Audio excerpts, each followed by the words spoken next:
Hello there everyone, welcome to Nightmare Narratives. I am your storyteller and I'm here to guide you tonight. I know many of you use these videos to drift off to sleep, so before we begin, take a moment to like this video and subscribe to our channel. I'm always curious, where are you watching from and what time is it in your part of the world?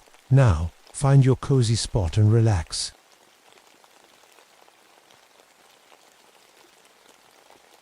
My name is Thomas Whitehorse, and I've been a park ranger for 12 years. People call me Tom. What I'm about to tell you happened during my 12th year on the job. I'd seen lost hikers, bear attacks, people dying from the cold, but I'd never seen time itself become a weapon. I work at Mount Mitchell State Park in North Carolina. It's beautiful country, but it's got a dark history. My Cherokee grandmother used to tell me stories about shadow spirits that guard the old burial grounds. I never believed her, figured they were just old tales meant to keep kids from wandering off. I should have listened. October 1967 was cold, way colder than it should have been. The fog rolled in thick every morning, moving against the wind in ways that didn't make sense.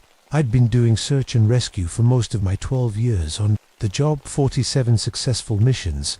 I knew these mountains like my own backyard. My wife Sarah died 2 years back in a car accident. That's when I really threw myself into this work. Figured if I could save other people's families, maybe it would help with the pain.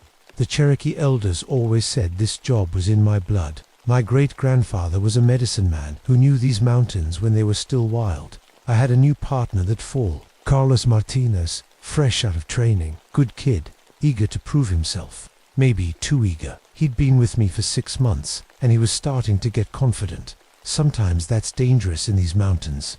The call came in on a Tuesday morning. The Henderson family hadn't been seen for 3 days. Mom, Dad, and 2 kids, 8 and 12 years old. They'd been camping near Grandfather Mountain, close to where the old burial mounds sit. That should have been my first warning. Martinez, I called to my partner as I grabbed my gear. We've got a family missing up near the sacred sites. He looked up from his coffee. Sacred sites.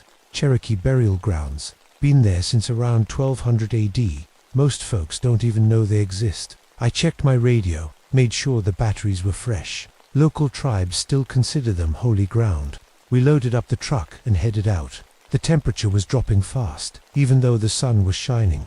My grandmother always said the spirits could change the weather when they were angry. I pushed that thought away. I was a professional. I dealt in facts, not ghost stories.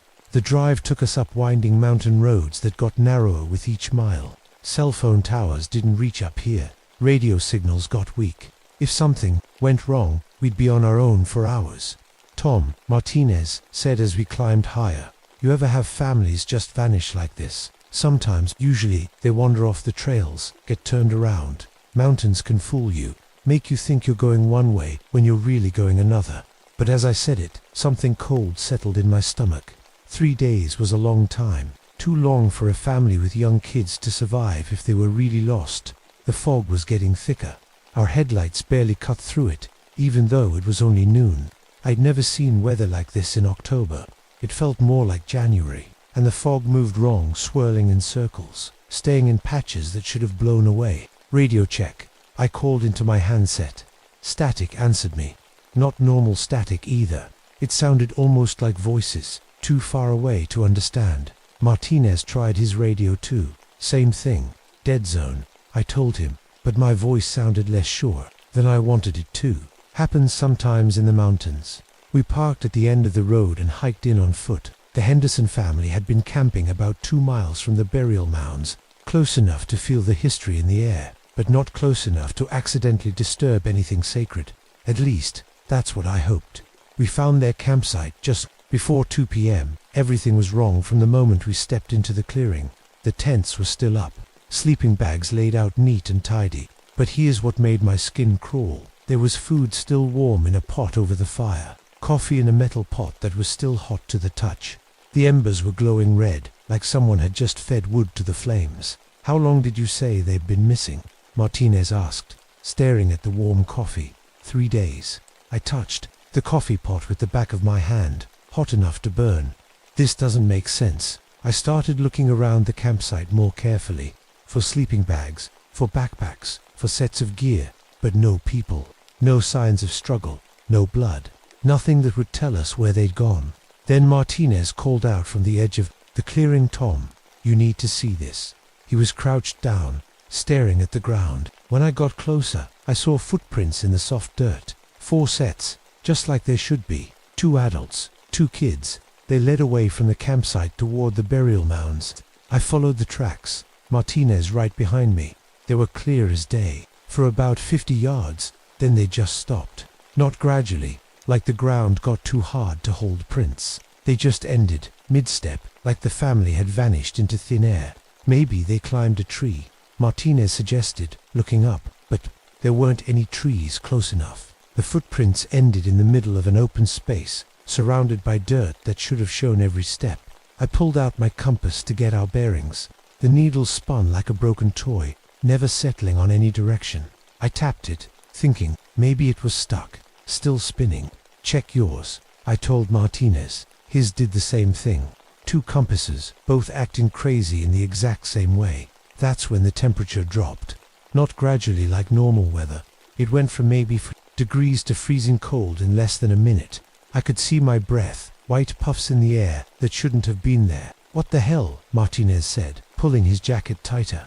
I was about to answer when we heard it. Voices singing, but not in English. The words were Cherokee, and I recognized the tune from my grandmother's stories. It was a death song, the kind they sang to help spirits find their way to the other world. The voices were coming from the direction of the burial mounds. "Could be the family," Martinez said, but his voice was shaky. "Maybe they're just ... singing." I knew better. The Henderson family was white, from Charlotte. They wouldn't know Cherokee death songs. And there was something wrong with the voices. They sounded too young, like children, but hollow somehow, empty. We followed the sound through the fog, which was getting thicker by the minute. Our flashlights barely cut through it now, even though it was still afternoon. The singing got louder as we walked, but it never seemed to get closer. Then Martinez grabbed my arm. "Tom, look." Through the fog, I could see shapes moving between the trees. Tall shapes, too tall to be human. They moved smooth and quiet, like they were floating instead of walking. "Animals," I said, trying to convince myself. "Just deer or something." But deer don't stand 12 feet tall, and they don't have arms that hang down to their knees. We kept walking toward the burial mounds, following the singing. The fog was so thick now we could barely see 10 feet ahead. That's probably why we almost stepped on them. The bodies, Mr. and Mrs. Henderson, sitting side by side on the ground, backs against a big oak tree. Their eyes were open, staring straight ahead. But something was terribly wrong with them. Their hair was completely white. Not grey like old people get, but pure white like fresh snow. Their skin was wrinkled and spotted like they'd aged 30 years in 3 days. But there was no smell of death, no signs of animals getting to them. They looked like they'd just sat down and died of old age. "My God," Martinez whispered. "What happened to them?" I checked for pulses, even though I knew there wouldn't be any. Their skin was cold but not stiff, like they'd died recently, maybe hours ago. But their appearance, it was impossible. "Where are the kids?" Martinez asked. That's when we heard the children singing again, closer now, but still hidden in the fog. The words were Cherokee, but I could make out what they meant. They were singing about waiting for their ancestors to come take them home. Martinez started walking toward the voices. "Maybe they're hurt. Maybe they need help." "Wait," I called, but he was already disappearing into the fog. I tried to follow, but the fog was like a wall now, thick and white, and moving in ways that fog shouldn't move. It swirled around me in circles, making me dizzy. When it finally cleared enough for me to see, Martinez was gone. I called Martinez's name until my throat was raw. The fog swallowed my voice like I was shouting into a pillow. I tried the radio, but all I got was that strange static that sounded like distant voices. Then I checked my watch. 3:47 p.m. I looked around for any sign of which way Martinez had gone, searching for maybe 10 minutes. When I checked my watch, again, it said 3:26 p.m. The hands were moving backward. I stared at it, thinking maybe I'd hit something, or maybe the cold was messing with the mechanism. But the second hand was definitely moving counterclockwise, slowly but steady. Then it stopped, started going forward again, but twice as fast as it should. That's when I heard Martinez calling my name. "Tom, Tom, help me." His voice was coming from deeper in the fog, somewhere near the burial mounds. I ran toward it, stumbling over roots and rocks I couldn't see. The children were still singing their death song, but now it sounded like they were all around me. "Martinez, where are you, Tom? Something's wrong. Something's very wrong." I kept running, but his voice stayed the same distance away no matter how fast I moved, like he was always just out of reach. Then the fog lifted for a moment, and I saw him. He was standing about 50 yards away, but something was different about him. His hair was streaked with gray. His face looked older, lined with wrinkles that hadn't been there an hour ago. "Martinez," I ran toward him, but the fog closed in again. When it cleared, he was gone. I found myself standing in front of the burial mounds, 3 low hills covered with stones, arranged in careful patterns that had been there for 800 years. My grandmother had told me never to step on them, never to disturb them in any way. The dead were sleeping there, she said, and some sleeps shouldn't be broken. The children's singing was coming from inside the mounds. I walked closer, even though everything in my body was telling me to run. The stones were covered with symbols I didn't recognize, carved deep into the rock. They looked fresh, like someone had just finished carving them. That's when I saw Martinez again. He was sitting on top of the center mound, but it wasn't really Martinez anymore. His hair was completely white now. His face aged and wrinkled like an old man's, but his eyes were still young and scared. "Tom," he said, and his voice sounded like it was coming from far away, even though he was right in front of me. I was only gone for a few minutes, but I lived through years in that place. Decades. What place? "Martinez, what happened to you?" He looked down at his hands, old and spotted now. "There's another world here, Tom, right next to ours, but different." I could see our world and theirs at the same time, like looking through 2 windows at once. The children's singing got louder. I could hear them clearly now, calling for their parents, calling for their ancestors to come take them home. "The Henderson kids," I said. "Are they there?" "Not really here," Martinez said. His voice was getting weaker. "They're echoes. They died here a long time ago, but they keep coming back. The Watchers use them as bait." Watchers. That's when I saw them. 3 figures stepped out from behind the burial mounds. They were tall, maybe 12 feet, with arms that hung down to their knees. Their skin was gray like old bark, and their eyes glowed amber in the fog. They moved without making a sound, floating just above the ground. One of them spoke, but not with its mouth. The words appeared in my head, in Cherokee first, then in English. Asterisk, "The young ones belong to us now, as does your companion." Asterisk. Martinez tried to stand up, but his legs wouldn't hold him. He looked at me with those young eyes and that old face. "Tom, run. Don't let them take you too." The biggest Watcher moved closer to me. When it spoke again, I could feel the words like ice in my brain. Asterisk. "You have disturbed sacred ground. You have brought others to disturb sacred ground. Now you must pay. Asterisk. It reached out one long arm toward me.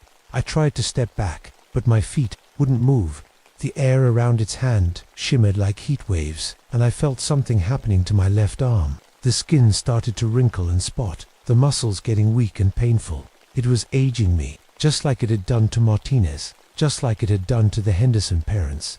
I tried to remember what my grandmother had taught me about dealing with spirits. There were rituals, ways to show respect, ways to make peace with the dead. But I couldn't think clearly with that thing's voice in my head and my arm getting older by the second.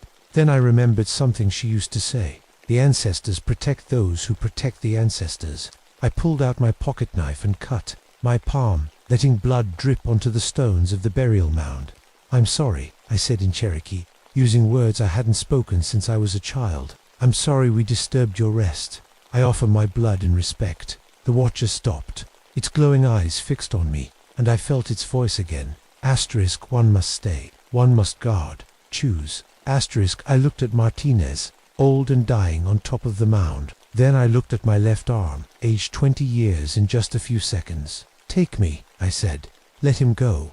But Martinez shook his head. "No, Tom, I'm already gone. Look at me. I'm dying anyway." He was right. Even as I watched, he was getting older, weaker. The Watchers had taken too much from him already. "Tell him," he whispered, lying down on the stones.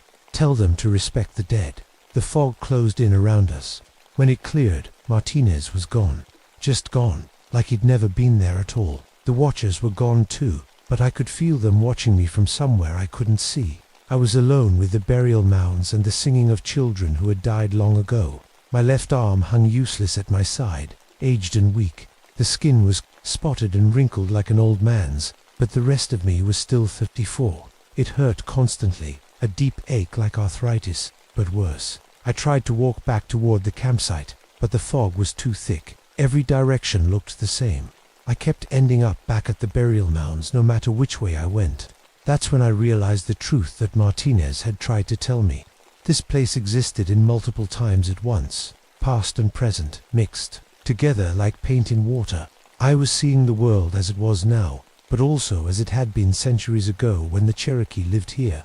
Through the fog, I could see the shapes of ancient buildings that shouldn't have been there, smoke from fires that had gone out hundreds of years ago, people moving through the trees, but they were see-through, like ghosts. The children's singing was coming from everywhere now, not just the Henderson kids, but dozens of children who had died here over the centuries, all of them calling for their families, all of them trapped between worlds. I sat down on a fallen log and tried to think. The watchers had taken Martinez because we'd disturbed sacred ground, but we hadn't meant to. We were just trying to find a missing family. Then, I understood. The Henderson family had disturbed the burial mounds somehow. Maybe they'd stepped on them. Maybe they'd taken something. Maybe they'd just camped too close. The watchers had taken them as punishment, aging them to death and trapping their children's spirits here forever. And they'd used the children's voices to lure us in too. I heard footsteps in the fog. Heavy ones, too heavy to be human. The watchers were coming back. This time there were more of them. 5 or 6 tall shapes moving through the mist like floating shadows. Their amber eyes glowed brighter now, and I could feel their anger like heat from a fire. The biggest one spoke in my head again. Asterisk, you still live. This cannot be. Asterisk, I showed respect. I said out loud. I offered blood on your sacred stones. Asterisk, not enough. You brought death to this place. You let others disturb our rest. Asterisk, the family didn't know. I said, they were just camping. They didn't mean any harm. Asterisk, ignorance is not innocence. The sacred ground must be protected. Asterisk, the watchers started to close in around me. I could feel that terrible cold again. The cold that aged flesh and stopped hearts. My right arm started to tingle like it was falling asleep. Then I remembered something else my grandmother had taught me. The Cherokee believed that spirits could be negotiated with if you knew the right words and had the right offerings. I pulled out my tobacco pouch. I always carried one because my grandmother said tobacco was sacred to the spirits. I sprinkled it on the burial stones and spoke in Cherokee again. Great spirits, guardians of the dead, I offer tobacco and blood and my promise. I will protect this place. I will make sure no one disturbs your rest again. Let this be enough. The watchers stopped moving. The biggest one stared at me with those glowing eyes. Asterisk, you would become guardian. You would give up your life among the living, if that's what it takes. Show us your commitment. Suddenly the air around me shimmered, and I could see everything clearly. The burial mounds weren't just 3 small hills, they were part of a vast cemetery that stretched for miles. Hundreds of graves, maybe thousands, all connected by invisible lines of power. And I could see the watchers for what they really were. They had been Cherokee once, long ago. Medicine men and warriors who had chosen to stay behind when their tribes moved on to guard the sacred places forever. The centuries had changed them, made them something between human and spirit, but they were still protecting their people. I understand, I said. You're not monsters. You're guardians doing what you have to do.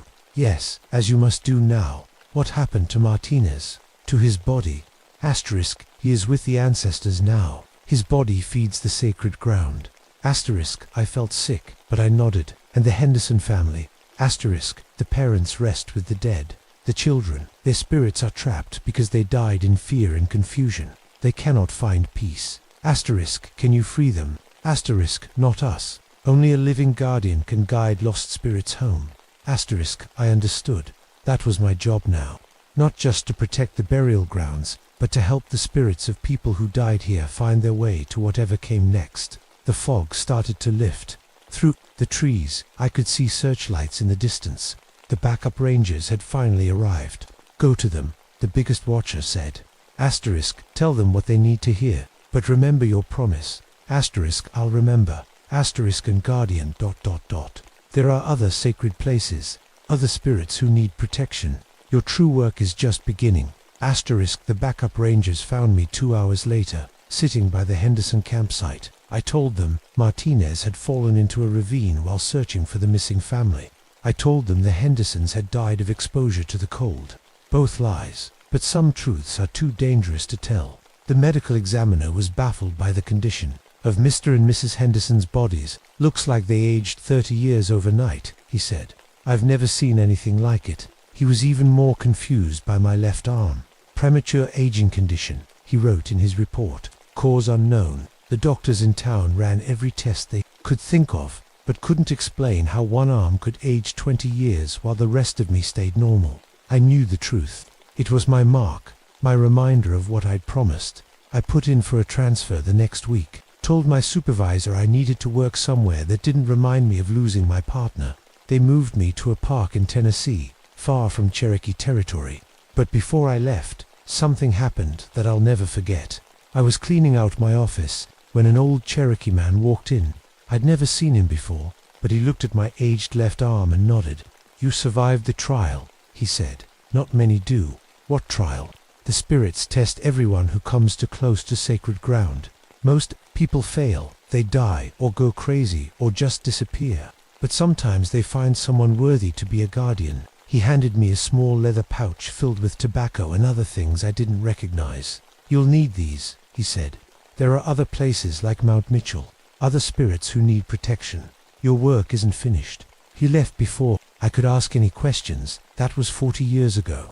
I've been to a dozen different parks since then, always the places where old peoples used to live and die. And yes, there are other spirits, other guardians, some human, some not so human anymore. I've learned to recognize the signs. Animals acting strange, whether that doesn't make sense. Radio static that sounds like voices.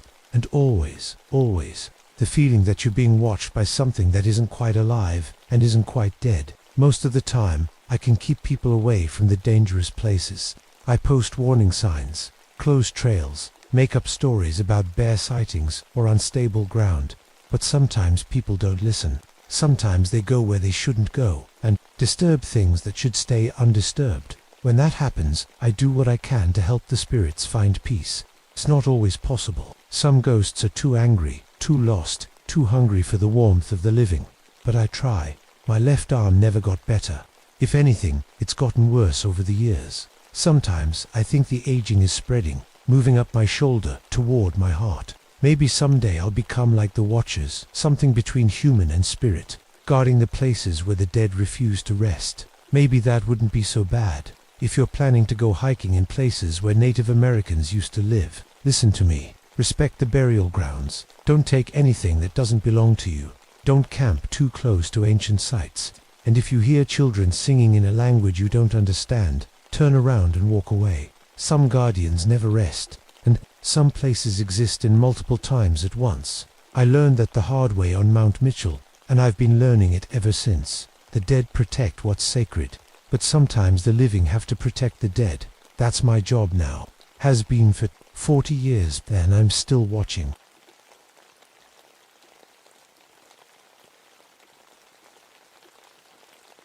My name is Margaret Ironcloud, but everyone calls me Maggie. I've been a park ranger in Alaska for 15 years now, and I thought I'd seen every way a person could die out here. The cold that turns your blood to ice, bears that can smell fear. From miles away, avalanches that bury you so deep they never find the body. I was wrong about that. Dead wrong. It was January 1972 when everything changed. I was 38 then, the first woman to make ranger in Alaska, and I'd earned every bit of respect through sheer grit. My grandfather used to tell me stories about the old days, when our Tlingit people would banish the worst criminals to the ice caves up north. Some hungers, he'd say, are too dangerous to feed. Back then, I thought he meant regular hunger, the kind that makes desperate people do terrible things. The call came in on a Tuesday morning. An Arctic research station up in Glacier Bay had gone quiet during a Category 5 blizzard. 6 scientists studying ice patterns completely cut off when the storm hit. The radio went dead 3 days ago, and the weather was still too bad for helicopters. You and Sullivan take the snowmobiles. Chief Morrison told me. Check on them. Bring them back if you can. Jake Sullivan was my usual partner, an Irish guy with 8 years under his belt and a joke for every bad situation. We'd worked together plenty of times, and I trusted him with my life. He was loading supplies when I walked over to the garage. "Hey Maggie," he said, not looking up from the pack. "Heard we're playing Rescue Squad in a blizzard. Fun times." "Could be worse," I said. "Could be bears. Bears don't shoot at you when they're scared." Jake had been military police before, joining the Rangers, at least, not usually. The ride up took 6 hours through snow, so thick I couldn't see Jake's headlight 10 feet ahead of me. The temperature was 47 below, cold enough to freeze spit before it hits the ground. The wind howled like something dying, and more than once I had to stop because I couldn't tell which way was up. When we finally reached the research station, everything looked wrong. The building was still standing, but barely. One wall had caved in, and there were long scratches in the metal siding that looked like claw marks. But they were too big for any animal I knew, and they went from the ground all the way up to the roof. "Generators still running," Jake said, checking the outside panel. "But look at this." He pointed to the door. It was hanging open, banging in the wind. Snow had piled up inside the entrance, but underneath it I could see dark stains on the floor. "Blood?" I asked. "Lot of it." Jake pulled out his flashlight. "And it's frozen solid. Been there a while." We went inside together, weapons drawn. The place was a mess. Furniture overturned, papers scattered everywhere, and more of those strange scratches on the walls. But what really bothered me was the cold. It was colder inside than outside, which made no sense with the generator running. "Hello," I called out. "Anyone here? This is the Park Service." Nothing, not even an echo. Jake moved toward the back rooms while I checked the main area. The scientists had been studying ice core samples, and their equipment was still set up. Charts and graphs covered one wall, showing temperature patterns going back hundreds of years. That's when I found the first journal. It was lying open on a desk, pages fluttering in the cold air coming through cracks in the walls. The handwriting was shaky, like someone had been writing in a hurry, or while they were scared. Asterisk, day 12, storm getting worse. Radio's dead. Henderson thinks we can wait it out, but food's running low. Found some extra canned meat in the storage room. Labels worn off, but meat is meat. Day 15, Henderson's been acting strange. Keeps staring at the rest of us like we're dinner. Maybe it's just the stress. We're all on edge. Day 18, God help us. We know what we ate. Henderson found the real labels in the storage room. The cans weren't beef. They were ... I can't write it. But we're all sick now, throwing up, and so hungry, always hungry. Asterisk, my hands were shaking as I read the last entry. Asterisk, day 20, Henderson tastes like pork, so hungry, so cold, something's coming. Something big, we can hear it outside, walking around the building, waiting. Asterisk, Maggie. Jake's voice came from the back room. "You need to see this." I found him in what looked like a kitchen area. Pots and pans were scattered across the floor, and there was a big cooking pot sitting on the cold stove. Jake was staring into it with a sick look on his face. "Don't look," he said, but I already had. There were bones in the pot, small ones, finger bones, maybe, and they had been chewed on. "Where are the bodies?" I asked. "That's just it," Jake said. "There aren't any, just clothes scattered around the back rooms. And these." He held up something that made my stomach turn. It was a piece of meat, fresh meat, in a can with no label. "Found a whole case of these in the pantry," Jake said. "They were eating them right before we got here, still warm." I looked at the meat in his hand, and something cold crawled up my spine. It was too pink to be beef, too smooth to be pork. "Jake," I said slowly, "put that down."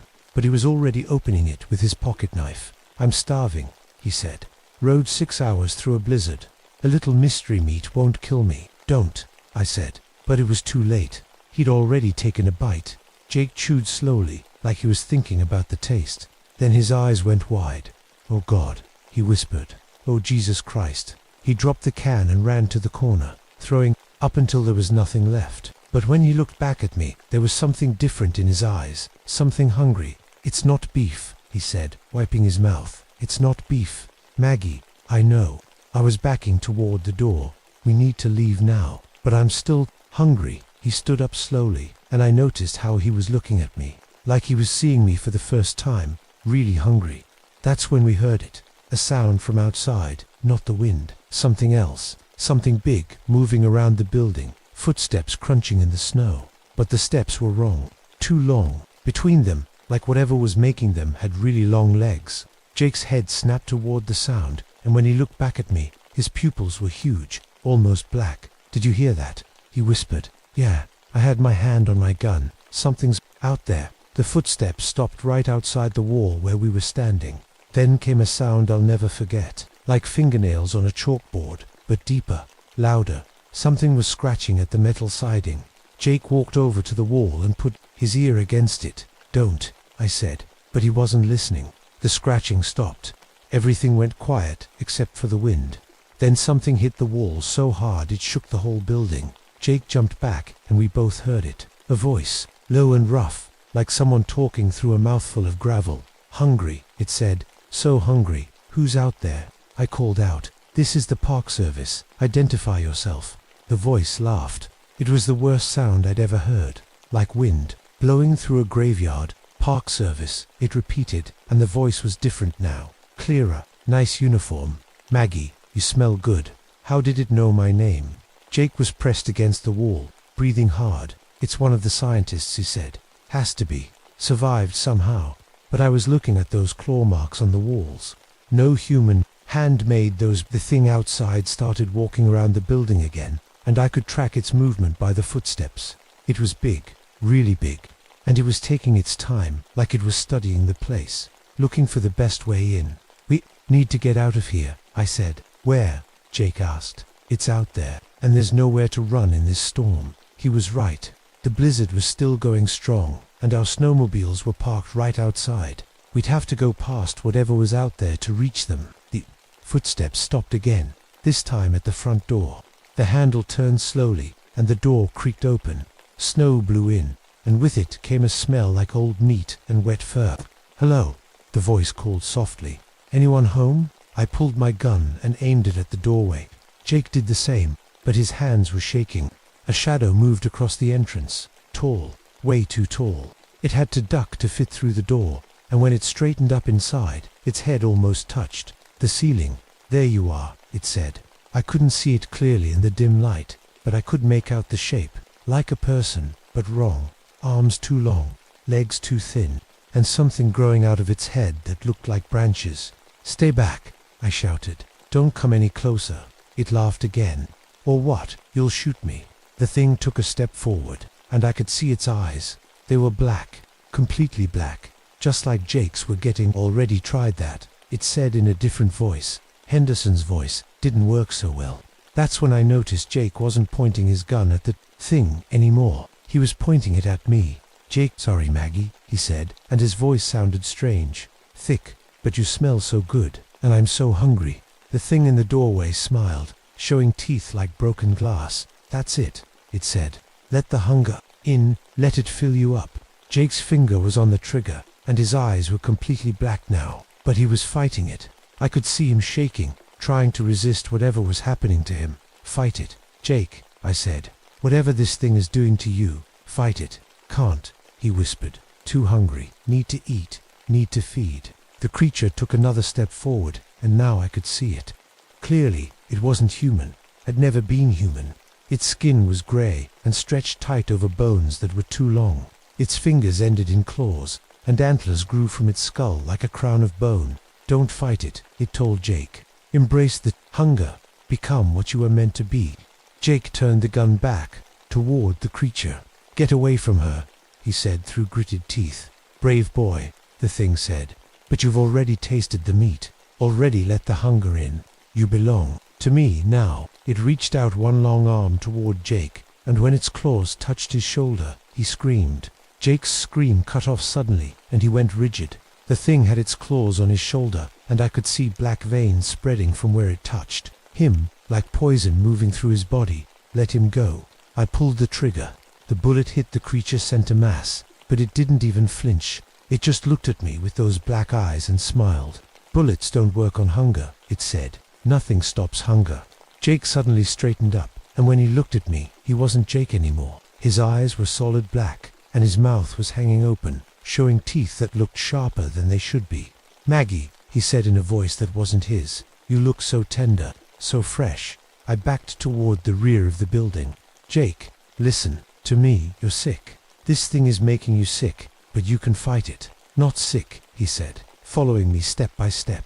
Just hungry. Do you know what human tastes like, Maggie? It's sweet, like the best meat you ever had. The creature laughed and let go of Jake's shoulder. Show her, it said. Show her what we are. Jake lunged at me, moving faster than any human should be able to move. I barely got out of the way, and his fingernails, no claws, now raked across my jacket, tearing through the thick material like it was paper. Jake, stop. But he wasn't stopping. He came at me again, and this time I couldn't dodge. He tackled me to the ground, and his hands went straight for my throat.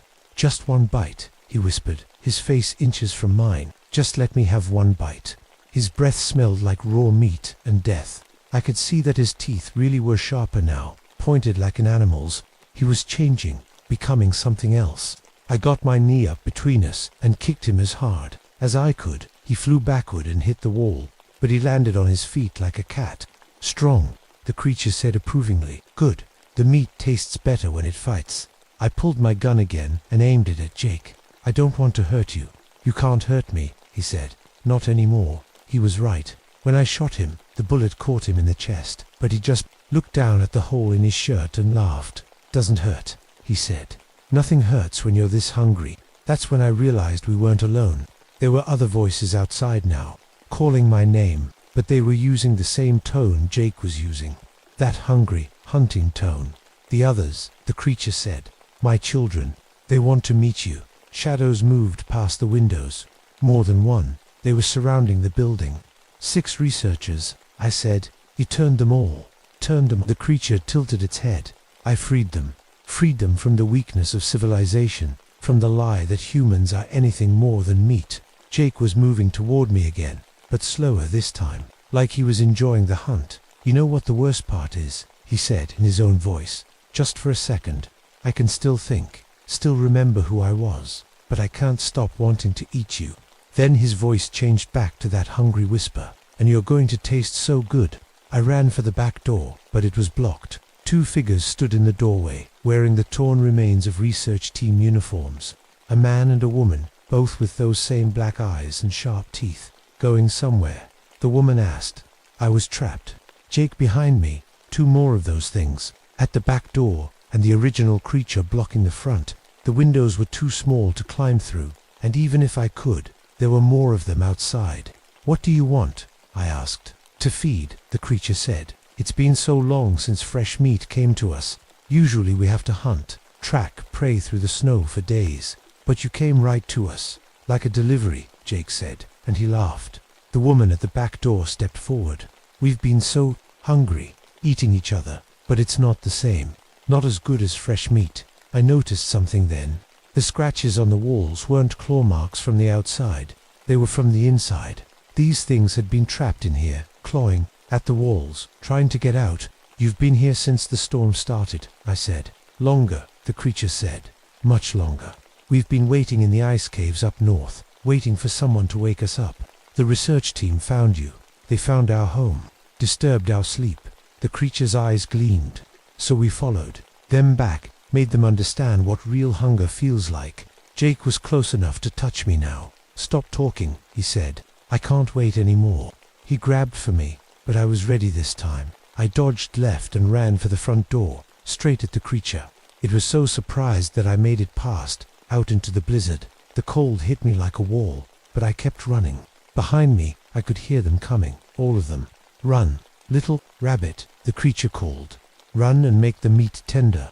I couldn't see the snowmobiles through the snow, but I knew they were somewhere ahead. If I could just reach them, start one up, maybe I could get away. Something grabbed my ankle. I fell face first into the snow and rolled over to see Jake crawling toward me. Half his face was frozen, but he was still smiling. Found you, he said. I kicked him in the face as hard as I could. His nose broke with a wet crack, but he didn't stop smiling. Doesn't hurt, he said again. Nothing hurts anymore. The other creatures were coming through the storm now. I could see their shapes moving through the snow like ghosts. To many of them, I got to my feet and kept running, but I was lost now. Couldn't see anything in the whiteout. The wind was so loud I couldn't hear if they were still following me. Then I saw it, a darker shape in the snow ahead. Not the snowmobiles, something else, a cave, cut into the side of a glacier, just big enough for a person to crawl into. I didn't have a choice. I went in. The cave was bigger inside than it looked. My flashlight showed smooth ice walls stretching back into darkness. It was warmer here, protected from the wind, but something felt wrong about the place. There were things frozen in the ice, shapes that might have been animals once, or people, and scattered on the floor were bones. Old bones, picked clean. This was their home, the creature's lair. "Welcome," a voice said behind me. I spun around to see the creature ducking through the cave entrance. Behind it came Jake and the others, their black eyes reflecting my flashlight like mirrors.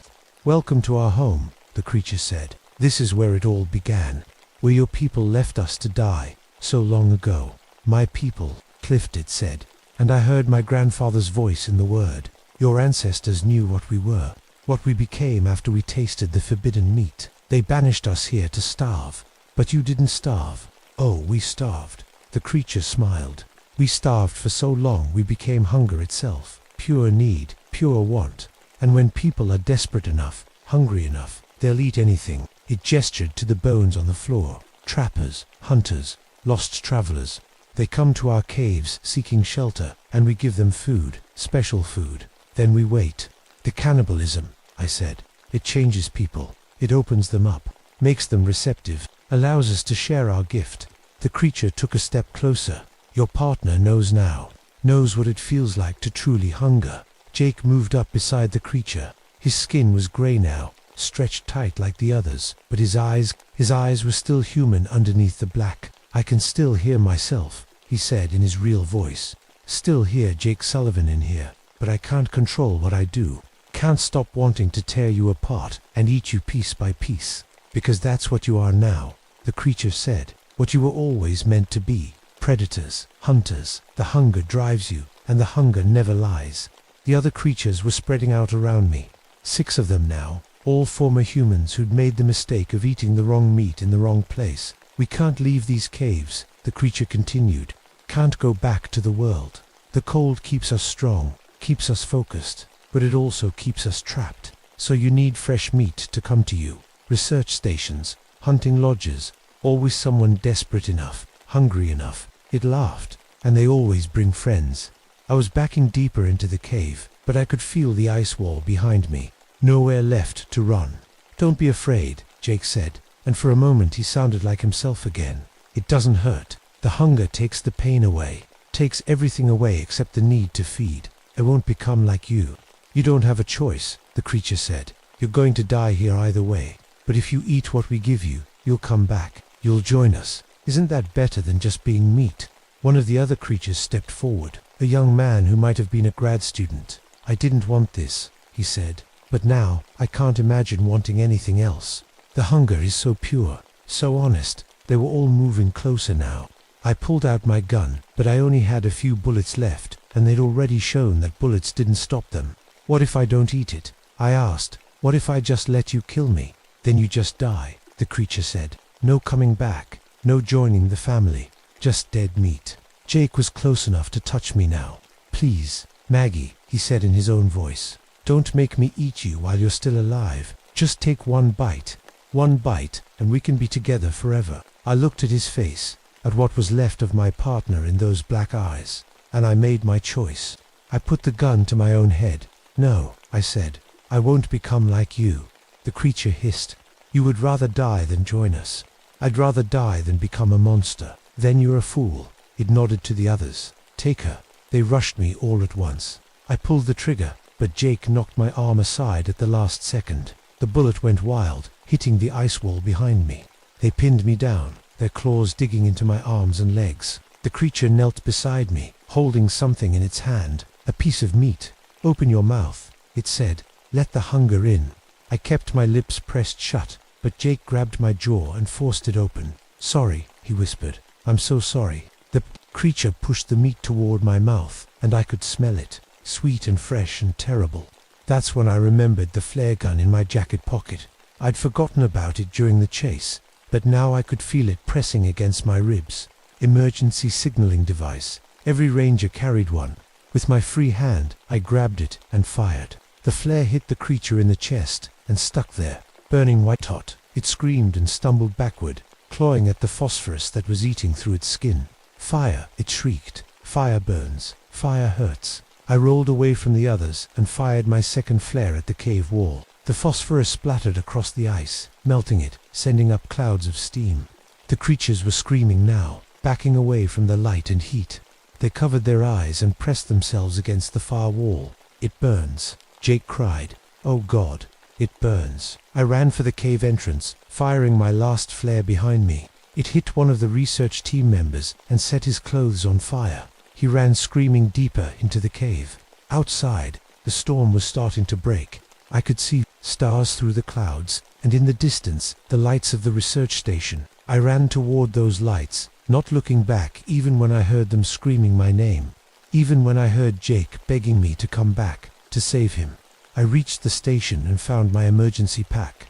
More flares. A can of gasoline for the generator. Then I went back. The cave was easy to find again. I just followed the screaming. They were still inside, still afraid of the light from the flares. I could see their eyes glowing in the darkness, watching me. Maggie, Jake called. Help me, please help me. I wanted to. God help me. I wanted to go in there and try to save him, but I'd seen what he'd become, what they'd all become. Instead, I poured the gasoline round the cave entrance and lit it. The fire roared up the walls, filling the cave with light and heat. The screaming got louder, more desperate. I heard Jake calling my name one last time, in his own voice, then silence. I waited until the fire burned itself out. Then I went back to the station. The radio was still broken, but I had emergency flares. Someone would see them and send help. They found me 3 days later, half frozen and babbling about monsters in the ice. The rescue team searched the caves but didn't find anything except bones. Old bones, they said. Probably from animals. Jake's body was in the burned-out cave, along with the research team. The official report said they died from exposure and equipment failure. A tragic accident. I let them believe that. I requested immediate transfer to a warmer climate, somewhere far from ice and snow. They gave me Yellowstone, and I've been there ever since. 30 years now, and I still can't eat meat. Haven't touched a piece since that day. Sometimes, late at night, I dream about Jake. He's standing outside my cabin, knocking on the door. Let me in, Maggie, he says. I'm so hungry, and you smell so good, but I never open the door. I wrote the real story down and sealed it in a safe deposit box. Instructions for it to be opened only after my death. Maybe someone will believe it. Maybe they'll know to stay away from the ice caves up north. Or maybe they won't. People get hungry. People get desperate. And when they do, they'll eat anything. Even meat that tastes too much like pork. Even meat that changes them. Even meat that makes them hungry for more. The Wendigo is still out there, still waiting in the ice, still patient, and there are always more research stations, always more people who get lost in the cold, always more chances to feed. My name is Margaret Ironcloud, and I survived something that shouldn't exist, but surviving isn't the same as escaping. Some hungers, like my grandfather said, are too dangerous to feed. Some hungers are contagious, and some hungers never die. They just wait.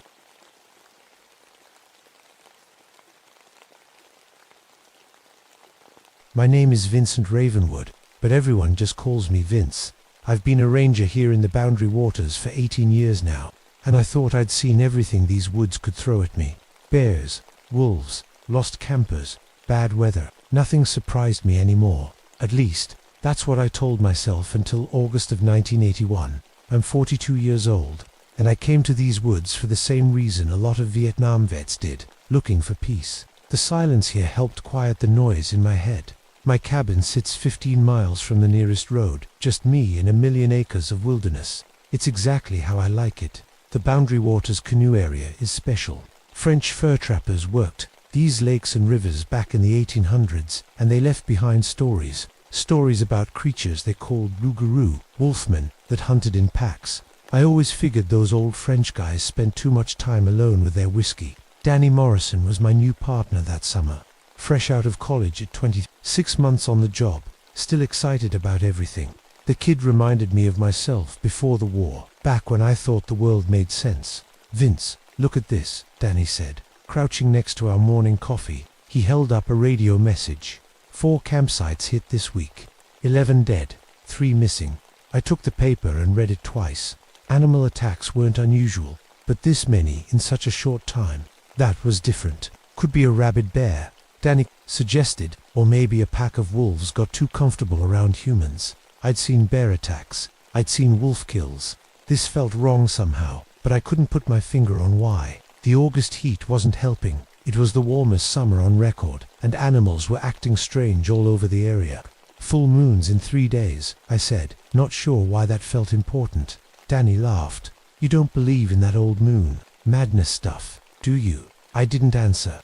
After Vietnam, I learned to trust feelings I couldn't explain. They kept me alive over there. We packed our gear and headed out to investigate the first attack site. The morning mist was just lifting off the lake, and everything looked peaceful, normal. But underneath that calm surface, something was stirring. Something that would change everything I thought I knew about these woods. As we paddled across the still water, I couldn't shake the feeling that we were being watched. The forest felt different to quiet, like even the birds knew to stay away. 18 years I've been doing this job, I told Danny as we reached the first campsite. I thought I understood these woods. What we found there would prove me very, very wrong.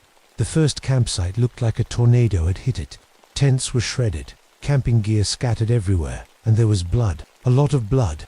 Jesus, Danny whispered, covering his nose with his shirt. The smell was awful, not just death, but something else, something wild and musky that made my skin crawl. I knelt down next to what was left of the tent. The tears in the fabric weren't random. They showed pattern, purpose, intelligence. Danny, look at this. I pointed to marks in the dirt. These aren't bear claws. The tracks were bigger than any wolf I'd ever seen, but they had the right shape. Sort of. Some of them looked normal enough, but others ... Others looked wrong. Like the animal had been walking on its back legs. Maybe they stood up to reach something, Danny suggested, but his voice wasn't confident. We followed the tracks toward the tree line. That's when things got really strange. Halfway to the woods, the paw prints just ... changed. One step showed clear wolf tracks. The next showed what looked like human footprints, bare human feet with unusually long toes. That's impossible, Danny said, staring at the tracks. I'd been thinking the same thing, but seeing it written in the dirt made my blood run cold. In 18 years, I'd never seen anything like it. We found the second campsite an hour later. Same destruction, same smell, same impossible tracks, but this time we found something else. A little girl was sitting in a tree about 50 yards from the ruined camp, 8 years old, blonde hair matted with dirt and tears. She was clutching a stuffed rabbit and shaking like a leaf. "Hey there, sweetheart," I called up to her. "My name's Vince. I'm a ranger.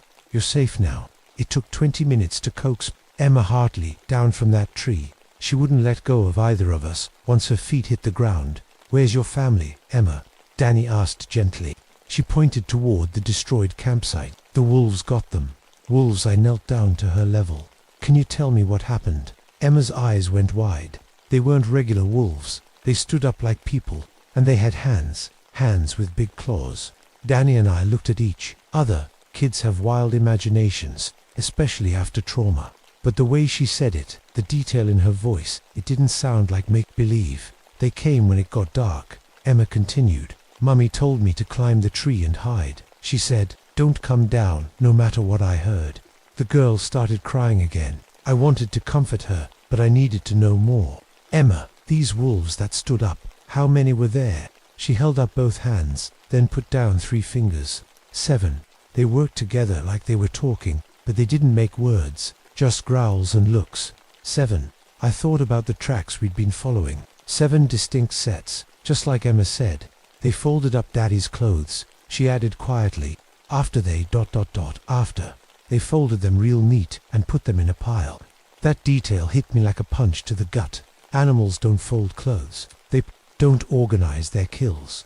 They certainly don't work in coordinated groups of 7. On the radio back to headquarters, I reported a severe animal attack and requested immediate evacuation for the child. I didn't mention the standing wolves or the folded clothes. Who would believe that? But as we waited for the helicopter, Emma drew pictures on the back of my notepad. Pictures of wolves with human eyes, walking on two legs, with long arms, ending in claws. In every picture, they were smiling. They liked what they were doing. She said simply. You could see it, in their faces. That night, back at our camp, I couldn't sleep. Every shadow looked like it might be moving. Every sound in the forest seemed too close, too deliberate. Around midnight, Danny shook me awake. Vince, he whispered, we've got company. I grabbed my flashlight and stepped outside. Fresh tracks circled our entire campsite. 7 sets of them, just like Emma had said. They started as wolf prints, but ended as human footprints, as if whatever made them had been studying us, learning to walk like us. The tracks were still warm. The next morning brought more bad news. 2 more campsites hit during the night, both within 10 miles of where we were staying. The pattern was getting bolder, more aggressive. They're not afraid of us anymore, I told Danny as we examined the latest attack site. Look at this. They came right up to the fire. Normal wolves would never do that. Danny was quiet, studying something in the dirt. Vince, come look at this. He was crouched next to a clear footprint, human-shaped, but with claws instead of toenails. The print was fresh, maybe an hour old. That's not possible, I said, but the evidence was right there in front of us. Maybe it's a person, Danny suggested weakly. Someone with a deformity, or wearing some kind of fake claws. I wanted to believe that. It would make everything so much simpler. But I'd seen the destroyed campsites, the coordinated attacks, the impossible strength it would take to tear apart tents like tissue paper. That afternoon, while checking another site, Danny suddenly grabbed my arm. Don't move, he whispered. Something's watching us. I slowly turned my head toward where he was looking. At the edge of the tree line, barely visible in the shadows, something tall was standing between 2 pine trees. At first glance it looked like a person, a very tall person. Then it moved. The thing dropped to all 4s and melted into the forest faster than anything that size had a right to move. But not before I got a good look at it. It was covered in dark fur. Its arms were too long, its back legs bent wrong, and its head, God help me, its head was shaped like a wolf's, but it was thinking behind those yellow eyes. Planning. Did you see that? Danny's voice was shaking. Yeah, I saw it. We started back toward camp, moving faster than usual. Neither of us wanted to admit what we'd just witnessed, but we both knew something impossible was happening in these woods. That evening, as we set up our tent, Danny rolled up his sleeves to wash his hands in the lake. That's when I saw the marks on his shoulder. 4 parallel scratches, deep and already turning red round the edges. When did that happen? I asked. Danny looked down at his shoulder, confused. I don't know. Must have caught it on a branch or something. But those weren't branch scratches. Those were claw marks, and they were getting infected fast. As night fell, the howling started. Not from one direction, but from 7 different points around our campsite. The sounds weren't quite wolf howls. They had too much intelligence in them, too much purpose. Danny was getting sick. His fever spiked as darkness settled in, and he kept scratching at the wounds on his shoulder. Worse, he was changing in other ways. His hearing became impossibly sharp. He could hear sounds I couldn't even detect. His sense of smell got stronger too. Something's wrong with me, he admitted around midnight. I can smell everything. The fear on that little girl yesterday, the blood at the campsites, the scent of whatever's been following us. His eyes were different too. In the firelight, they reflected gold like an animal's. Danny, we need to get you to a doctor. No. His voice was deeper, rougher. It's too late for that.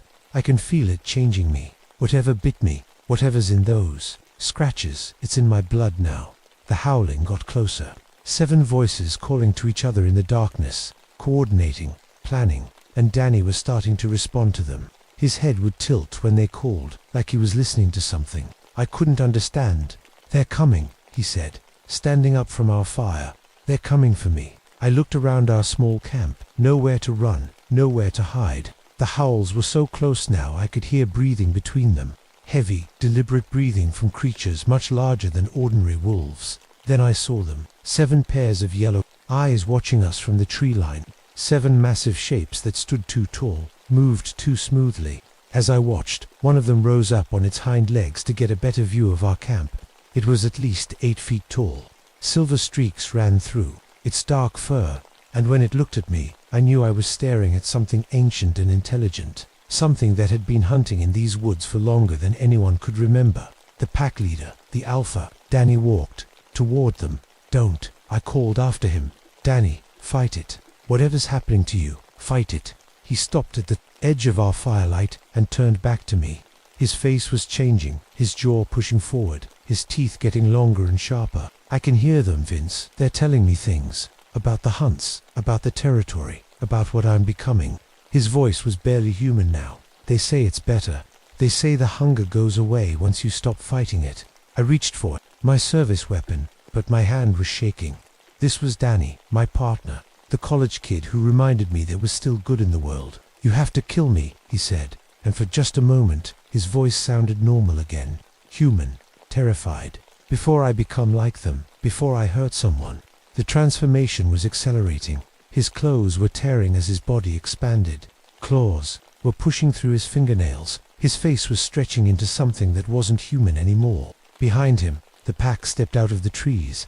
I'd seen horror in Vietnam, but nothing like this. Danny was screaming as his body changed, his bones cracking and reforming, muscles expanding beyond human limits. The sound coming from his throat wasn't entirely human anymore. The pack surrounded us, 7 massive creatures that walked like men but moved like predators. Their leader, the one with silver-streaked fur, was enormous. When it stood on its hind legs, it towered over me by 3 feet. But the worst part wasn't their size or their claws or their yellow eyes. It was the intelligence. These weren't mindless beasts. They were thinking, planning, communicating without words. And they were enjoying this.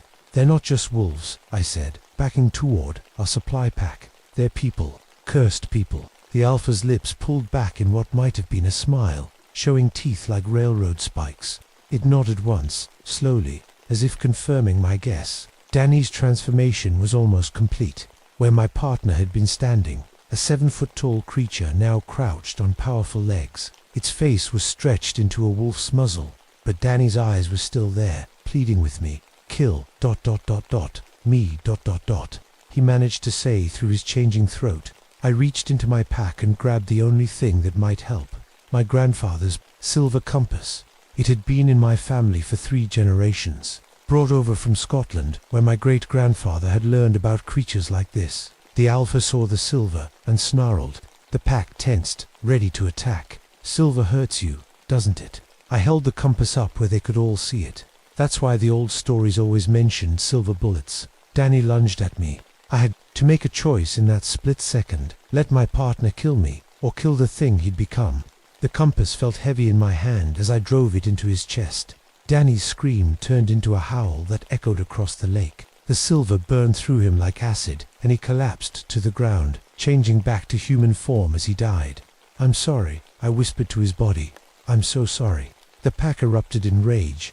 The Alpha threw back its head and howled, the sound full of grief and fury. The others answered, and suddenly they were all moving at once. I'd never seen anything move so fast. They came at me from all directions, coordinating their attack without a sound. I rolled away from the first one, swinging the compass like a weapon. Where the silver touched fur, it left smoking burns. But there were 7 of them, and 1 of me. Claws raked across my back, tearing through my jacket like paper. I spun around and caught another one across the face with the compass. It screamed and stumbled backward, silver burning a line across its muzzle. The Alpha grabbed me by the throat and lifted me off the ground. Its claws dug into my neck, and I could smell its breath, hot and rank and wrong. This close, I could see the human intelligence in its eyes. This thing had been a person once, maybe decades ago, maybe longer. What are you? I gasped. It didn't answer with words, but somehow I understood. Images flashed through my mind, memories that weren't mine. A French trapper, alone in the woods, finding something he shouldn't have found. A curse passed down, through bite and blood, endless nights of hunting, of feeding, of becoming less human with each full moon. I pressed the silver compass against its chest. The Alpha dropped me and staggered backward, howling in pain.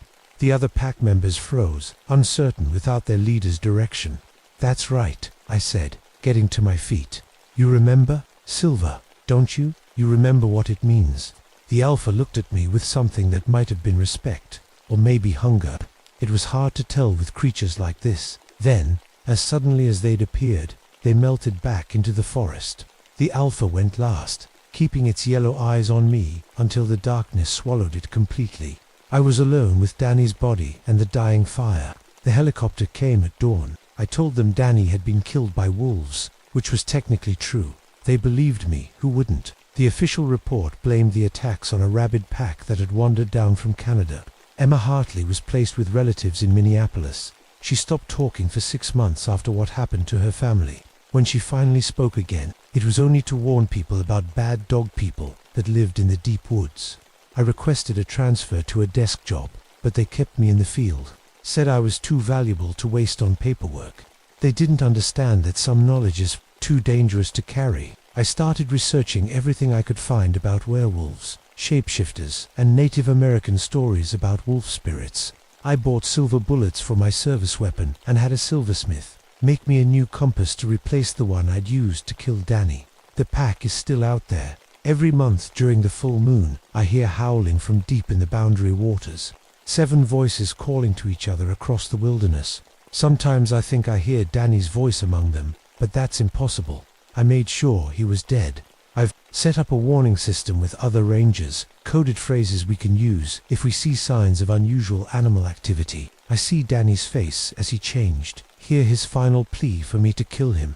I wake up wondering if I did the right thing, or if I just condemned him to something worse than death. But the worst dreams are the ones where I'm running through the forest, and I realize I'm not running away from the pack, I'm running with them. In those dreams, I can taste the hunt, feel the joy of coordinated killing, understand the simple pleasure of giving in to something wild and hungry. I touch the silver compass around my neck and remind myself that I'm still human, still fighting, because the truth is, once you know these things exist, once you've looked into their eyes and seen the intelligence there, you can never really feel safe again. Every shadow might be hiding something that was once human. Every howl in the distance might be calling your name. Emma was right about one thing. They like what they do. They enjoy the hunt, the fear, the moment when their prey realizes that all the old stories are true. The French trappers knew. That's why they left warnings in their journals, why they told stories about the loup. They were trying to protect people from something that can't be reasoned with, can't be negotiated with, and can't be stopped, only survived. The pack of Boundary Waters is still out there, somewhere in that 1,000,000 acres of wilderness, waiting for the next full moon, waiting for the next group of campers who wander too far from the marked trails. And sometimes, when the wind is right and the moon is dark, I swear I can hear them calling to me, telling me that the invitation is still open, that the hunger will go away once I stop fighting it. I keep my silver compass close and my service weapon loaded. Some legends exist to protect us. The pack still hunts these waters. My name is Franklin Ashworth, but everyone calls me Frank. I've been a forest ranger for 14 years now, and I thought I'd seen everything these woods could throw at me. I was wrong. It was September 1959, and the rain had been falling for 3 days straight in Olympic National Forest. The kind of rain that soaks through everything and makes the whole world feel heavy and dark. I was 35 years old then, and I'd been working this same stretch of forest since I got back from the war in the Pacific. Some folks asked why I wanted to be alone out here in the middle of nowhere. Truth is, after what I saw in those islands, the quiet of the forest felt like medicine. I knew every trail, every creek, every old-growth grove in my section. I could tell you which trees were sick just by looking at them, and I could track a deer through mud that would fool most hunters. Fire prevention was my specialty. I'd saved more timber than most men see in a lifetime. The forest made sense. To me, it followed rules. Until that September, anyway. My partner Ray Donovan had been ranging these woods for 20 years. He was the kind of man who could navigate by moss growth and predict weather by how the birds flew. Ray taught me most of what I knew about reading the forest's moods. He was also the most level-headed person I'd ever met. When Ray got spooked, you paid attention. That morning, we got a call on the radio that changed everything. A logging crew of 12 men had been working near the old-growth grove up on Whisper Ridge. They were supposed to check in every evening at 6. It was now past noon the next day, and nobody had heard a word. Probably just radio trouble. I told the dispatcher, that ridge block signals something fierce. But Ray was already grabbing his pack. His face had gone pale, and his hands were shaking a little as he checked his gear. "Frank," he said quietly, I've been telling the logging company to stay away from that grove for years. The local tribes warned me about it when I first started working here. They say it's sacred ground. I'd heard the stories, of course.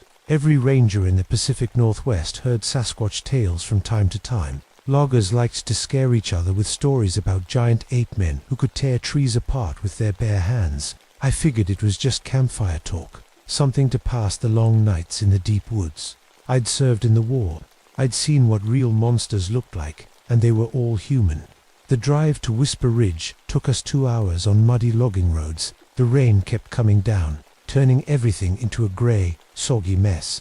By the time we reached the worksite, my stomach was already starting to knot up. Something felt wrong even before we saw what was waiting for us. The logging trucks were there, all right, but they weren't parked. They were scattered around the clearing like toys thrown by an angry child. One truck was flipped completely upside down. Another was wrapped around a tree trunk that must have been 4 feet wide. The metal was twisted and bent in ways that didn't make any sense. Jesus Christ, Ray whispered. What could do this? I'd seen plenty of accidents in my time. Falling trees could crush equipment, and flash floods could push vehicles around. But this was different. The damage looked almost ... intentional, like something had gotten angry and taken it out on the machinery. The chainsaws were the worst part. These were heavy, professional saws that cost more than most men made in a month. They were twisted into scrap metal. Their chains snapped and scattered. One saw was bent into a perfect U-shape. I picked up a piece of the engine block and felt my hands start to shake. Whatever had done this was strong enough to tear steel apart like paper. Frank Ray's voice was barely above a whisper. Look at this. He was kneeling next to what used to be the crew's lunch area. Their metal lunchboxes were arranged in a perfect circle around the base of an enormous Douglas fir. Not scattered or dropped, arranged. Each one was placed exactly the same distance from the tree, like someone had measured it out. Inside the circle, someone had left 12 hard hats in a neat row.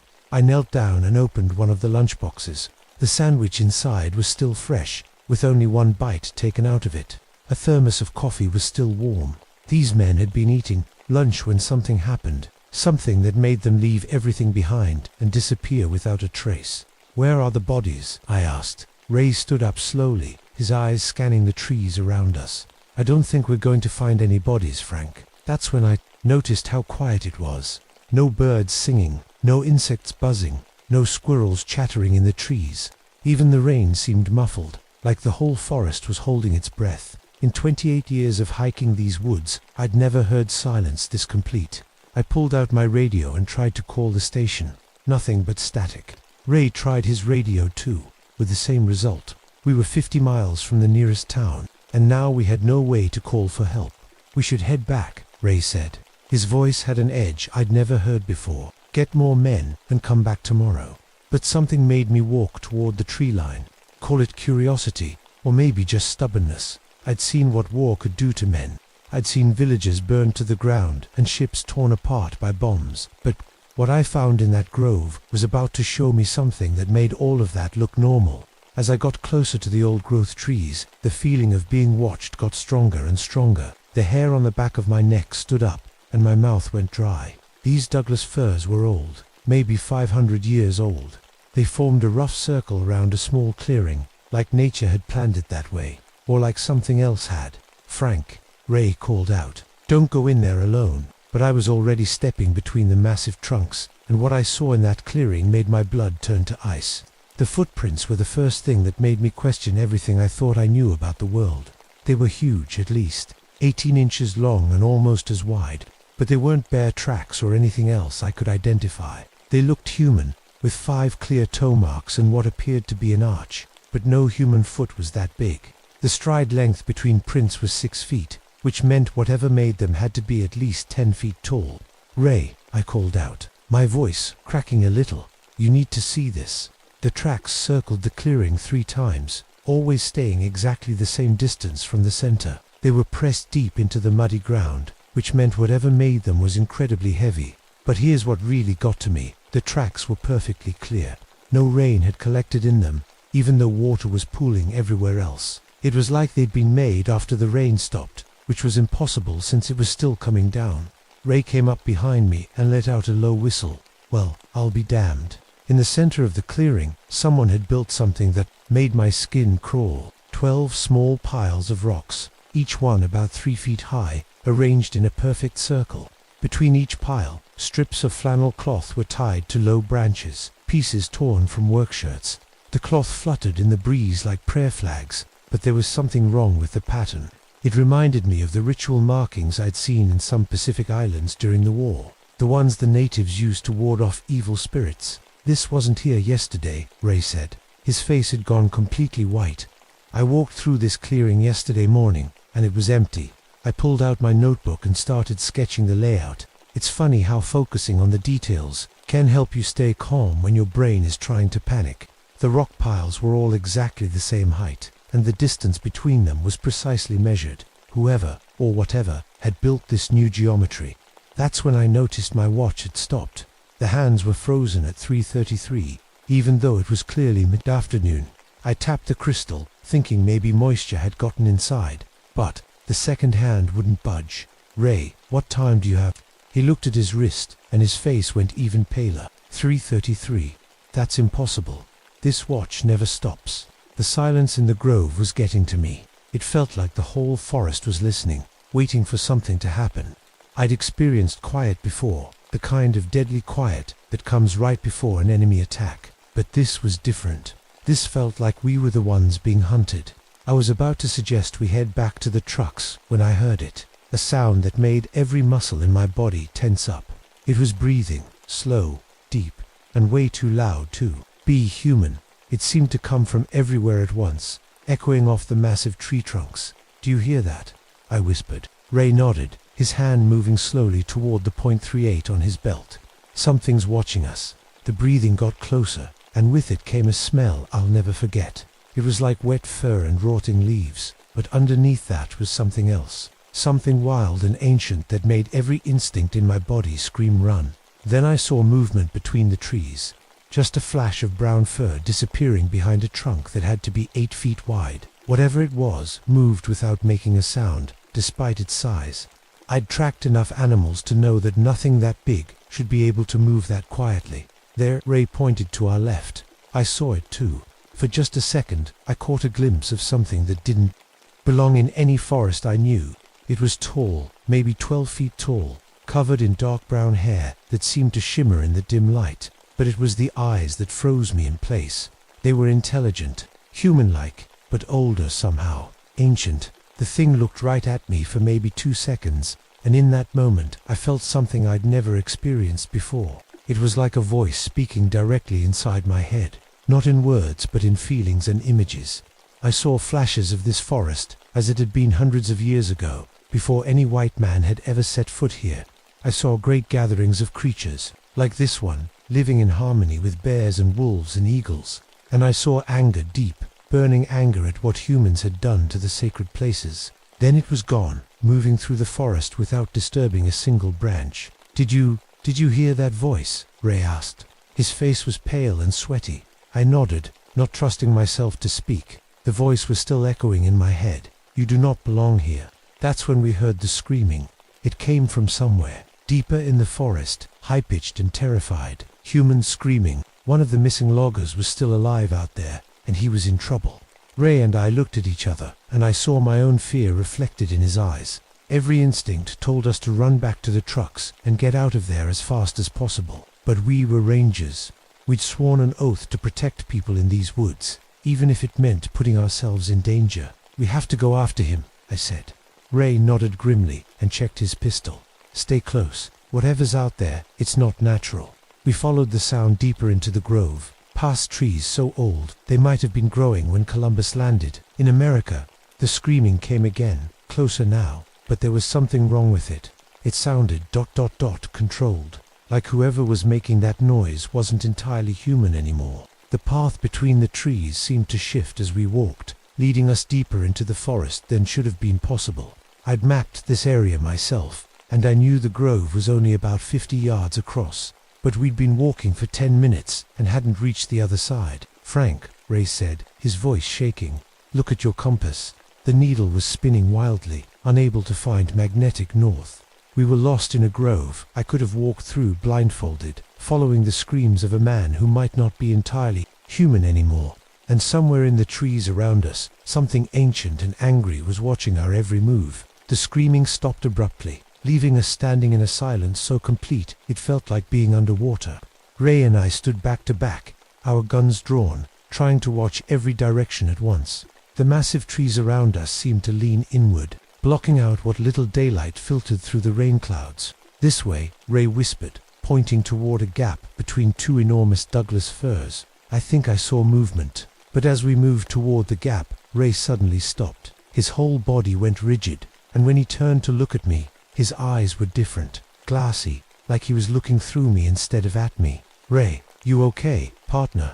The forest wants us to separate," he said in a flat, monotone voice that didn't sound like him at all. "You go left, I'll go right. We can cover more ground that way." I'd worked with Ray for 8 years. He was the most careful, methodical ranger I'd ever known. He would never suggest splitting up in a dangerous situation. Something was wrong with him, but I couldn't figure out what. "No," I said firmly. "We stick together." Ray blinked a few times, and for a moment his eyes cleared. "Frank, did I just... What did I just say? You wanted to split up?" "Jesus." He rubbed his forehead with his free hand. "I don't remember saying that. It's like someone else was talking through me." That's when we heard the footsteps, heavy footsteps circling us, staying just out of sight behind the massive tree trunks. But these weren't the only sounds. Mixed in with the footsteps were other noises, the padding of bare paws, the clicking of wolf claws on stone, the heavy breathing of large animals. "We're surrounded," I whispered. A wolf stepped out from behind a tree about 30 feet away. Then another. Then a black bear emerged from the opposite direction. Within minutes, we were encircled by every dangerous animal in the Olympic forest. Wolves, bears, cougars, even a few elk that should have been scared of predators. But they weren't fighting each other. They were all looking at us with the same strange intelligence I'd seen in the tall creature's eyes. "This isn't natural," Ray said. "Animals don't work together like this." The bear stood up on its hind legs and made a sound I'd never heard before, almost like it was trying to speak. The wolves sat down like trained dogs, their yellow eyes never leaving us. It was like watching a nature documentary where all the animals had suddenly learned to cooperate. That's when I understood. They weren't just animals anymore. Something was controlling them, using them like pieces on a chessboard. "Ray," I said quietly, "when you wanted us to split up, did it feel like your own idea?" He thought for a moment, then shook his head. "No, it felt like someone else was thinking through my brain." The circle of animals started moving closer, not attacking, just tightening the ring round us. They moved with perfect coordination, like soldiers following orders from an invisible commander. Then Ray started talking again, but this time his voice was completely different, deeper, older. "The loggers saw too much," he said in that strange voice. "They came to the sacred place with their cutting machines. They had to be removed." Ray snapped out of it, but he kept talking, and the words weren't his own. 12 men thought they could take what was not theirs. Now they served the forest in a better way, in a place where their axes cannot harm the ancient trees. I grabbed Ray by the shoulders and shook him. "Fight it. Whatever's in your head, fight it." His eyes cleared again, and he looked at me with pure terror. "Frank, I can see them. The loggers, they single quotes read ... They're not dead. They're somewhere else. Somewhere that looks like this forest, but different, older. And there are others there. Hundreds of others. People who've been taken over the years. Taken where? Through the doorway. Between the two great trees. There's a doorway, Frank, and it leads to their world." I looked where he was pointing, and saw them to Douglas. Firs that were bigger than any I'd ever seen, growing so close together their branches intertwined. The air between them seemed to shimmer like heat waves, but it was too cold for that. As I stared, I started to see images flickering in that shimmering space. Another forest, but one where the trees were even more massive, and the sky was a different color. "That's where they took the loggers," Ray said in his normal voice. "And that's where they want to take us." The animals moved closer. The bear dropped back to all fours and took a step toward us. A cougar I hadn't noticed before slipped out from behind a tree, its muscles coiled to spring. Then I heard the breathing again, much closer this time. The tall creature was coming back, and I could feel its presence like a weight pressing down on my chest. The The air itself seemed to get thicker, making it hard to breathe. Ray suddenly grabbed my arm. "It's in my head again," he said through gritted teeth. "It's trying to make me, ... make me hurt you. I can't fight it much longer." I could see the strain on his face as he battled against whatever was trying to control him. Sweat poured down his forehead despite the cold, and his gun hand was shaking. "The trees," he gasped. "It speaks through the trees, through the roots. Everything in this forest is connected to it." A shadow moved between the giant firs near the shimmering doorway, 12 feet tall, covered in dark brown fur, moving with a grace that seemed impossible for something so large. This time it didn't try to hide. It walked directly toward us, and as it got closer I could see details that made my hands shake. Its face was almost human, but longer and more angular. Its arms were massive, hanging down past its knees, with hands that could easily crush a man's skull. But it was the eyes that nearly broke my nerve. They held intelligence that was far older than human civilization, and a sadness so deep it made my chest ache. When it spoke, I heard the words both out loud and inside my head. "You have seen the doorway," it said in a voice like distant thunder. "You know our secret. You cannot leave." Ray suddenly spun around and pointed his gun at me. "I'm sorry, Frank," he said, but his voice was the flat, controlled tone again. "You have to go through the doorway. It's the only way." I looked into my partner's eyes and saw that Ray wasn't home anymore. Whatever was controlling him was using his body like a puppet. The thing I'd served with for 8 years, the man who'd taught me to read the forest's moods, was gone. The bear charged. The wolves leaped. Ray's finger tightened on the trigger, and I realized I was about to become the 13th person to disappear in the tall shadows of Olympic National Forest. I dove to the right just as Ray's gun went off, the bullet whistling past my ear and slamming into a tree trunk. The bear rushed past me, close enough that I could smell its rank fur and feel the heat from its body. I rolled behind a fallen log, as wolves snapped at where I'd been standing just seconds before. "Ray," I shouted, hoping some part of my partner was still in there. "Fight it. Remember who you are." But Ray was walking toward me with steady, mechanical steps, his gun trained on my chest. His face was completely blank, like a sleepwalker. Behind him, the tall creature stood perfectly still, its ancient eyes focused on me with an intensity that made my whole body shake. "The forest is older than your species," it said, the voice echoing inside my skull. "We have protected the sacred places for 10,000 years. You will not stop us now." I raised my own gun, but my hands were shaking so badly I could barely hold it steady. How do you shoot your best friend? Even if something else is controlling him. That was still Ray's body, Ray's face looking at me down the barrel of his pistol. "The loggers came with their machines," the creature continued. "They would have cut down the great trees, trees that have stood since before your people learned to walk upright. We could not allow this. So you took them to that other place," I said, trying to keep the creature talking while I figured out what to do. "Through the doorway, they serve the forest now, as they should have, from the beginning. They tend the ancient groves in our realm, where their axes cannot reach. They are happy there, in their way." A wolf crept closer, its yellow eyes locked on mine. I swung my gun toward it, but before I could fire, Ray spoke again. "Frank." This time it was his real voice, weak but unmistakably him. It's showing me things. The way this forest used to be. Herds of elk so big they covered the valleys. Salmon runs that turned the rivers silver.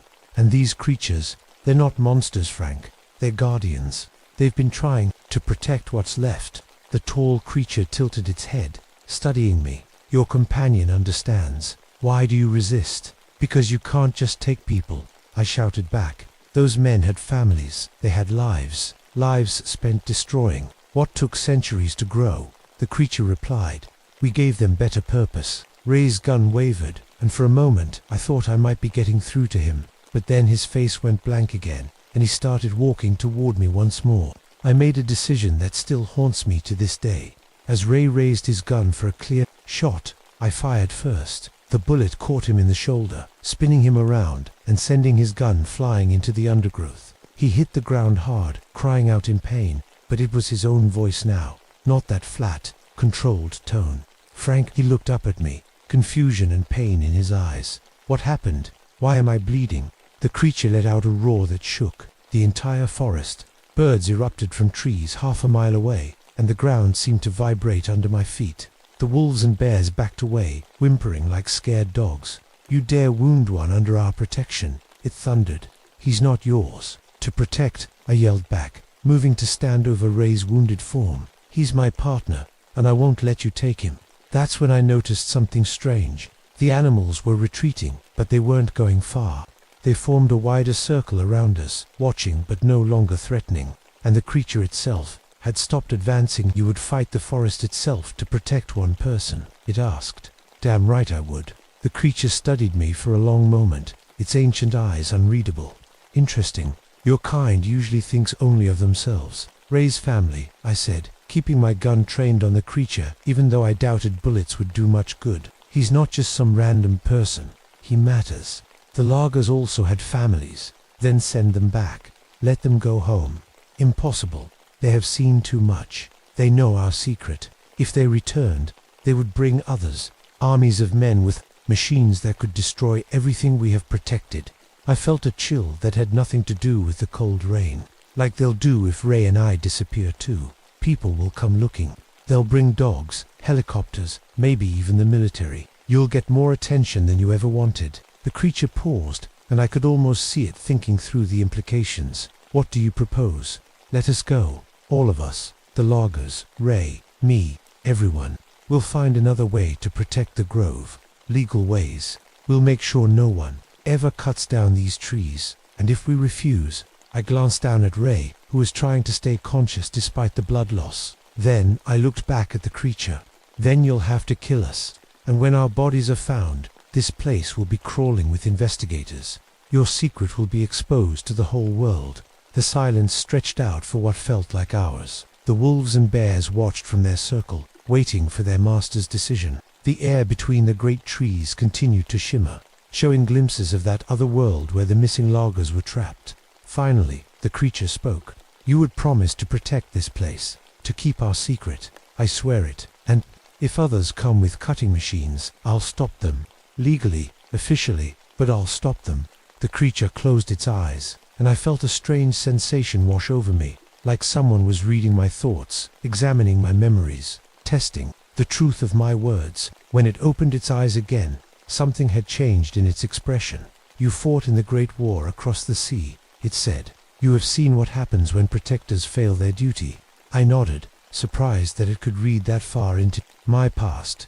"Very well, we will try your way. But know this, Ranger, if you break your word, if you allow the sacred trees to be harmed, we will take not just you but everyone you care about, and we will not be merciful." The creature raised one massive hand, and the air between the great trees began to ripple more violently. Through the shifting space, I could see figures moving, men in Lagers clothing, looking confused but unharmed. One by one, the missing crew members stepped through the doorway back into our world. They looked around in bewilderment, as if waking from a long dream. Where have we been?" one of them asked. "Doesn't matter," I said quickly. "Just get to your trucks and get out of here, now." As the Lagers stumbled away through the forest, the creature fixed me with one final stare. "Remember your promise, Franklin Ashworth. The forest will be watching." Then it turned and walked back toward the shimmering doorway. Just before it stepped through, it paused and looked back. "Some boundaries should not be crossed," it said. "Some places are older than your understanding." The doorway snapped shut, with a sound like thunder, leaving only two ordinary Douglas firs standing close together. The wolves and bears melted back into the forest, as if they'd never been there at all. Ray looked up at me from where he lay bleeding on the forest floor. Did that really happen? I helped him to his feet, supporting him as we made our way back toward the trucks. "What do you remember?" "Trees," he said slowly. "Really big trees, and something about a promise. That's all you need to remember."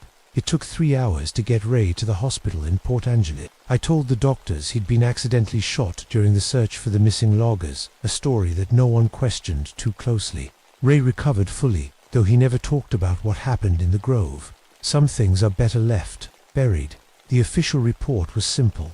The logging crew had been lost in a landslide triggered by the heavy rains. They were found 2 days later, suffering from exposure and memory loss, but otherwise unharmed. The twisted machinery was blamed on falling trees during the same landslide that supposedly trapped the men. No one questioned why 12 experienced loggers couldn't remember anything about being trapped, or why they all quit the logging business within a month of their rescue. No one wondered why the metal equipment was bent in ways that falling trees couldn't explain. I made sure they didn't. Within 6 months, I had convinced the Forest Service to declare the old-growth grove an sensitive area. No logging, no development, no commercial access. The official reason was to protect a rare species of spotted owl that I claimed to have discovered nesting there. The paperwork took years to process, but it worked. Ray transferred to a different district shortly after his shoulder healed. He said the Olympic forest didn't feel right to him anymore. I understood. Some experiences change you in ways you can't explain to other people. I stayed, of course. I had a promise to keep. Over the years, I've had to turn away dozens of hikers who wanted to explore the deep parts of the grove. I always find reasons: dangerous terrain, unstable trees, protected wildlife. Most people accept my explanations and head to more accessible trails. The few who don't listen, who try to sneak in anyway, never make it very far. They come back after an hour or two, looking confused and unsettled. They could never quite explain why they changed their minds about hiking deeper into the forest. They just know they don't want to go back there. Sometimes, late at night when I'm patrolling the forest roads, I catch glimpses of movement between the massive trees, shadows that are too tall and move too quietly to be human. I never approach them, and they never approach me. We have an understanding. The animals in that part of the forest are different now too. More intelligent, more aware. Bears that step aside when they see my ranger uniform. Wolves that watch me from a distance but never threaten. It's like they know I'm supposed to be there. My watch still stops at 3:33 whenever I get too close to the grove. I've replaced it twice, but the new ones do the same thing. Some effects of that place seem to be permanent. I've been promoted several times over the years, offered positions in different forests, even a desk job in Washington, D.C. I always turn them down. My work is here, protecting a secret that most people would never believe. Sometimes I wonder about those loggers who spent time in that other world. Did they see glimpses of what our forests used to be like before we started cutting them down? Did they understand why something ancient and powerful would fight so hard to preserve the last sacred places? I think they did. That's why they all quit logging. That's why some of them became environmental activists, spending their later years fighting to protect old-growth forests across the Pacific Northwest. They never talked about what changed their minds, but they carried the knowledge with them for the rest of their lives. Ray died 5 years ago, heart attack in his sleep. At his funeral, his widow told me something strange. She said that near the end, when the cancer was making him confused, he would sometimes talk about trees, massive trees that could speak without words, and guardians older than human memory who protected them. He said you'd understand what he meant. She told me. I did. I'm retired now, but I still live in the cabin near the grove. The new rangers think I'm just a stubborn old man who doesn't want to leave the forest. They don't know that someone needs to watch the boundary between worlds to make sure the promise is kept. Sometimes I get calls from researchers who want to study the unique ecosystem in the protected grove. I always find ways to discourage them. Some secrets are too dangerous to be studied, too powerful to be exposed to the modern world.